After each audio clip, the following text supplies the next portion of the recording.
Welcome back to another episode of Cracking the Shell on Psychological Science. I'm Mike Doherty. And I'm Joey Barnett. And here with us today is Dr. Cassandra Phetmisy, a professor of psychology here at the University of Maryland. Welcome to the show, Cassandra.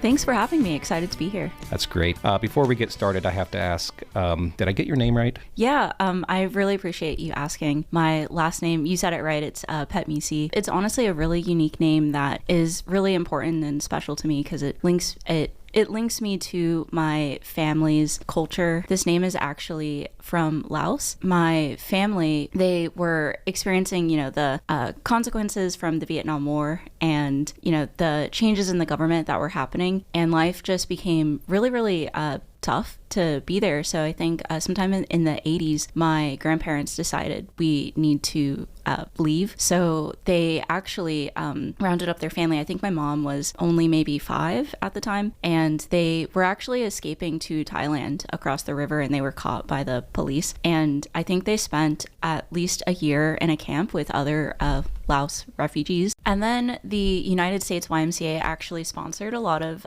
refugees from Laos to come to Houston. And I think it was also a lot of people from Vietnam as well. So there's a lot of Southeast Asians who were, they were brought to the southern part of the United States, which is how my family ended up in Houston, Texas. And that's actually where I was born. So cool. That's a wonderful story. Can you tell us a little bit about yourself, perhaps your hometown, where you completed your undergrad and graduate studies? Yeah. So, I mentioned earlier that I was born in Houston, and I was actually one of those, rare cases where someone did their undergrad and their grad school in the same town that they're from. But I did my undergraduate at University of Houston. And Go Cougars. Yeah, go Cougs.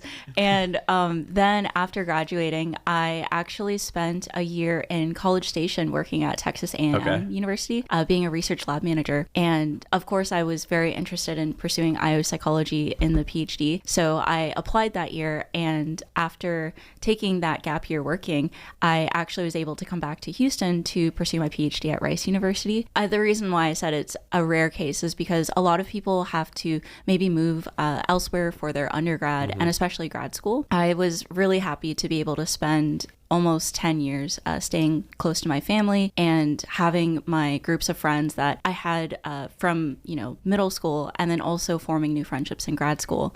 I could talk a little bit more about Houston since we have a fellow H-Town. Yeah, I have to ask because I did live in Houston for a couple of years. I do have to ask what your favorite thing is about Houston, and what do you miss the most about it? Oh, that's a great question. I miss the food a lot. The food is really good. What about the food?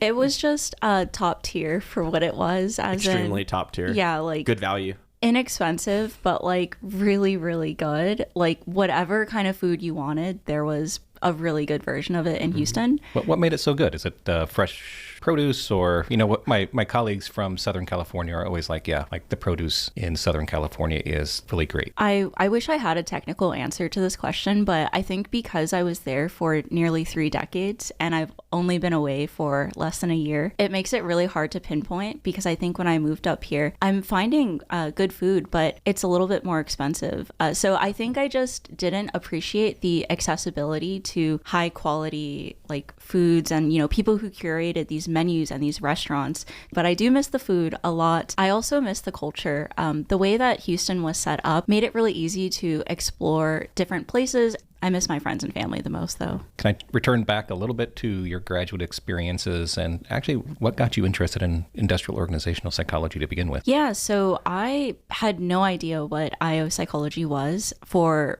maybe half of my undergrad. I was in psychology research labs as an undergraduate research assistant in a clinical lab and also a social personality lab. And it wasn't until I was in a clinical lab where essentially I met my friend, Shannon Chang.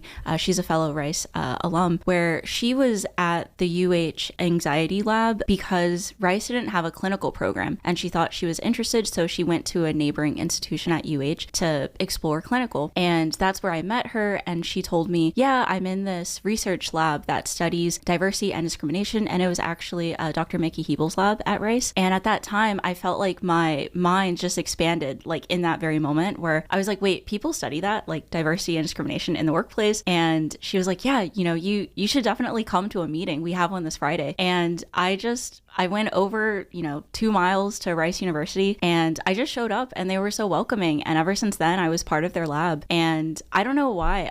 At first, I had this like weird thought about IO psychology, that it was all about just getting the bottom line and meeting profits and things like that, or like exploiting workers. My brain was like not that expansive yet.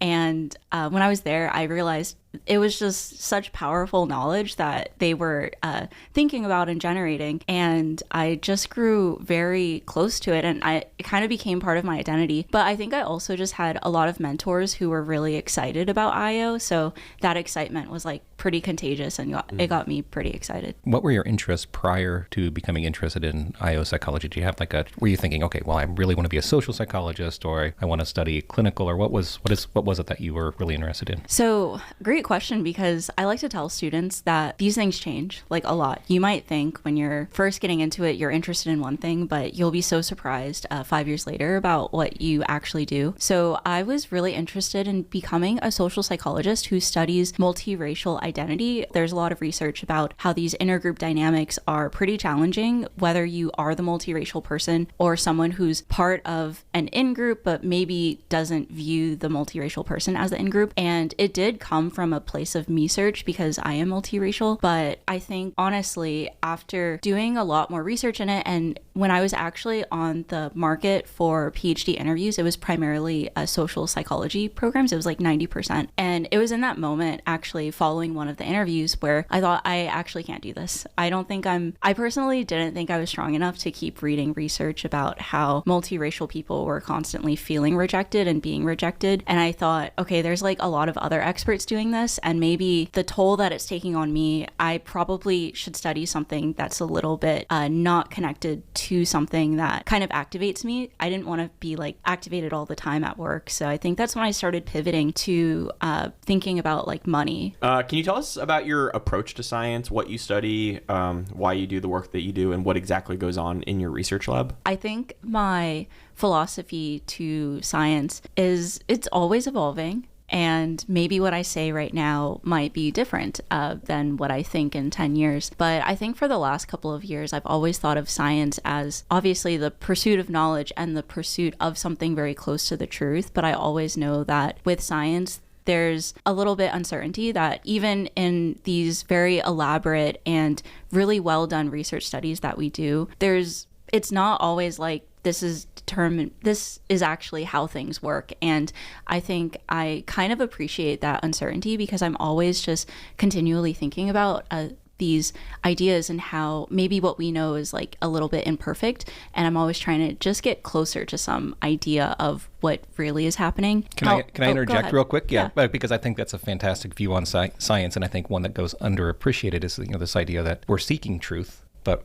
like for any given study, like we're rarely going to have definitive answers. I felt like whenever I got the job at UMD, I was really excited, because it seemed like that was a kind of popular philosophy here of like, we're all trying to do like our best, but we know that science is so iterative that we're not like, I don't know, it's not so definitive as much as people might think. The way that I approach research topics in my lab is I'm always thinking about these bigger ideas of, specifically when it comes to precarity and money, how these are influencing employees in really profound ways that I think are a little understudied. My research right now is really like big idea focused, and I'm really just giving myself the time to, identify what are the parts that we truly don't know about how financial stress affects employees' experiences, like their behaviors at work or their well-being or like lifelong health consequences. This sounds a little egotistical, but I kind of want to be part of that group that contributes to these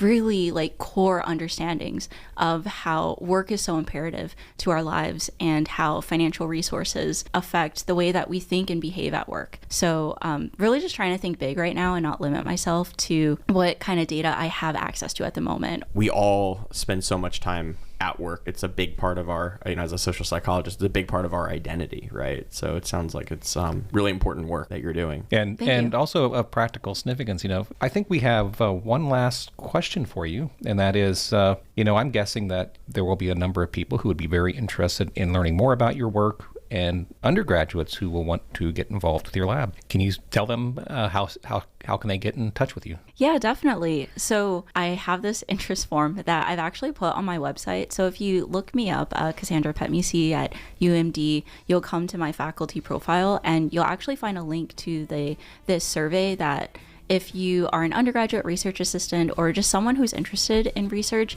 and wants to be part of a lab, you can click on this survey and just fill it out. But, just in general, if you ever are interested in my research or any other faculty members' research, you can always just email them and, maybe ask if they're accepting RAs at the time. But approach your faculty more. They're here to help you, including myself. Thank you for coming on the show today, Cassandra. It's been wonderful talking with you about this and sharing your story about how you got into IO psychology and all the work you're doing. Yeah, thank you so much for having me. This was great. Yep, we hope to have you back in the future. Wonderful.